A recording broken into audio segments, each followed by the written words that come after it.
Good morning, everyone. It is, well, actually, it's 1 o'clock in the day, and we're going to have a look at the group races for tomorrow. But the first thing I want to show you is this.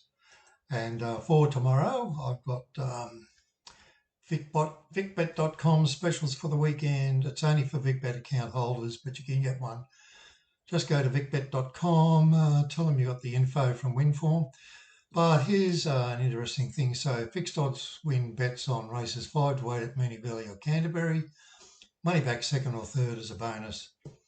Saturday, any race at Sandown, or on the last race, the Get Out Stakes at Randwick, Doomben, Morfordville or Ascot. $50 back. Also doing it for Te Rapa, where they're doing it on races 6 and 8. But money back for second, third and fourth. And also in the Greyhounds now at the Meadows. Sunday, have a fixed odds win bet on the Hobart Cup. Last race at Bendigo, Nowra, Tuncurry or Geraldton. And there's another bonus back. So to be eligible, you've got to have had a minimum of 25 bets overall in your account to be eligible for those. So it's not much to do, but there are new offers every week, and I think it's a great way to, get some money back, particularly on horses that may be shorter prices because they're far more likely to run a place, and therefore you're getting the equivalent of $2 dividend back for running second or third, and you get to use that again on something else. So anyway, not to worry. So the other thing is the Winform GTX program is available again in limited quantities. We did a promo on this in the previous video if you want to have a look at it. But it's been updated to cover Windows 11 and so on. You get the program and form downloads for 3 months for $8.95, plus my personal main plans installed. And also you get to discuss how to best set up and use the Winform program in there. And I can give you ongoing support for that. Now, once it's the 3 months is over, it only costs you $195 a month, and you do that by direct debit. And as you know, we've got plenty of videos of GTX on the screen. So what I'm going to do now is have a quick review if I can, and we're going to go on to GTX and have a look at what's coming up in the group races. So I'm loading the race up. As you can see, I'm using the program today, and just flick it forward to Saturday.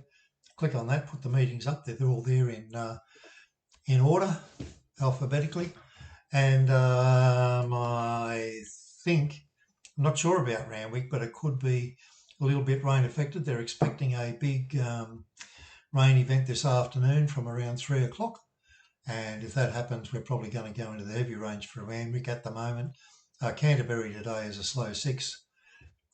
So you imagine Randwick would probably be about the same as a minimum.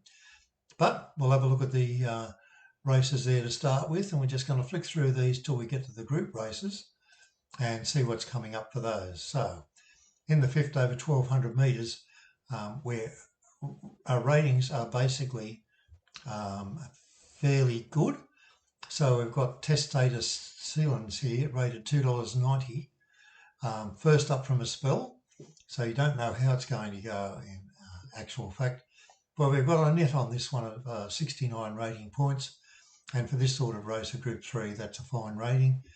From Titanium Power, which you might have noticed that ran third last start when we recommended it as an each-way bet, and Gravina, which is probably the popular choice. Anyway, in moving on to race 6, Open 2-year-old, race 7 is a Group 2. That's the Light Finger Stakes. It's over 1200 metres. Once again, it's fairly easy, these, that there's not a huge difference. So 1200 metre races can be fairly reliable. We've got Sunshine in Paris rated $3.30. Clearly the market is going to be a bit better than that tomorrow. We've got In Secret as the favourite.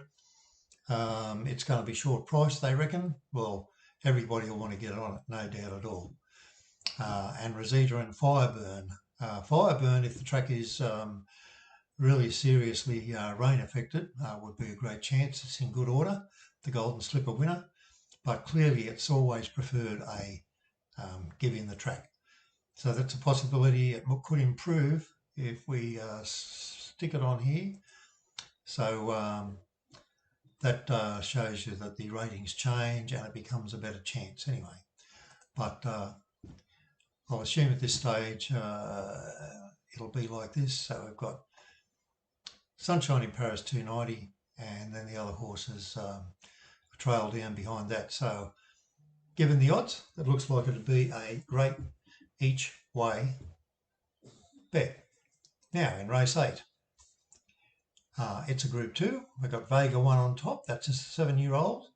2 runs from a spell, and every other thing else in that race is virtually first up.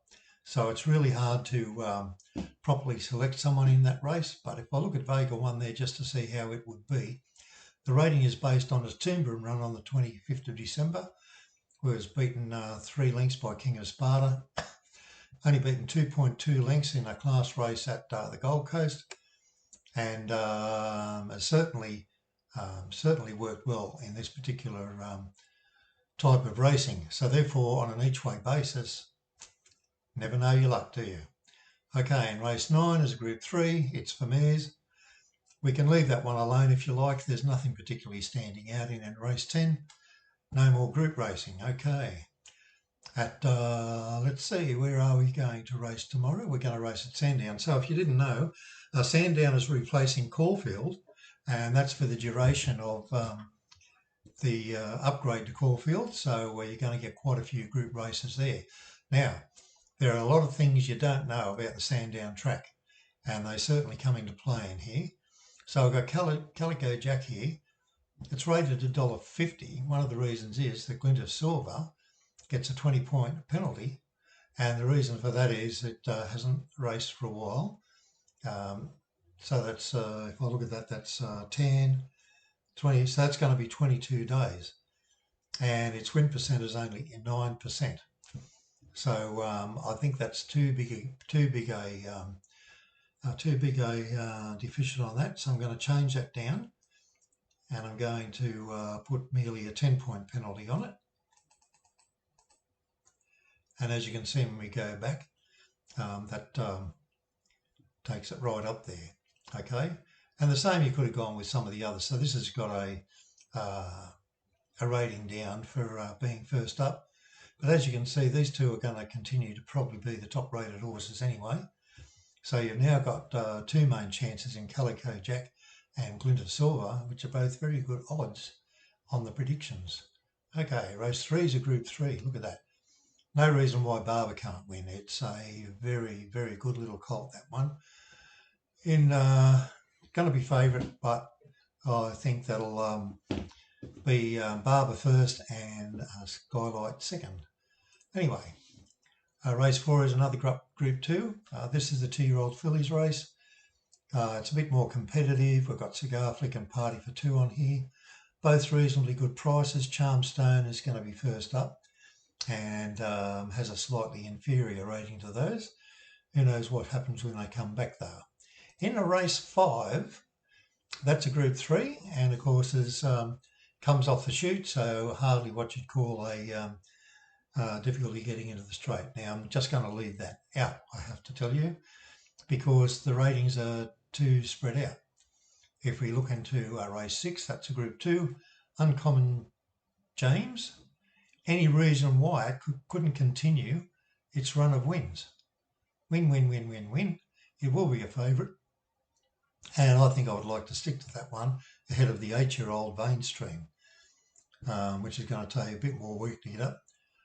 Chain of Lighting, very good mare, and Marine 1, also looking good. As you can see, a lot of very high ratings in this race. And again, that's why it's a Group 2. In race 7, we've got the Group 1, we've got Gentleman Roy on top. Now let's have a closer look at this one, because we've got Gentleman Roy is first up and a good rating. Because it won first up, it gets another chance. Now, it's going to have to lead all the way from barrier 3. And because this is the longer version of the Sandown course, so it's a lot further out and harder in the straight, it's going to make that a little bit harder. But as you can see, 1 second up at Sandown last time. That was in Group 3 and has every chance. Now, Jack and O, we all know this is a really, really good colt and he's right up there with it and probably will be favourite. And Nugget is an outstanding horse. If you have a look at some of the times they've run, 73.7, 74.6, very good rating. At Sandown in December was a 60.2, that's over 1400 first up. And if you add on the 20 points for saying, well, okay, let's go back to when it was first time last time.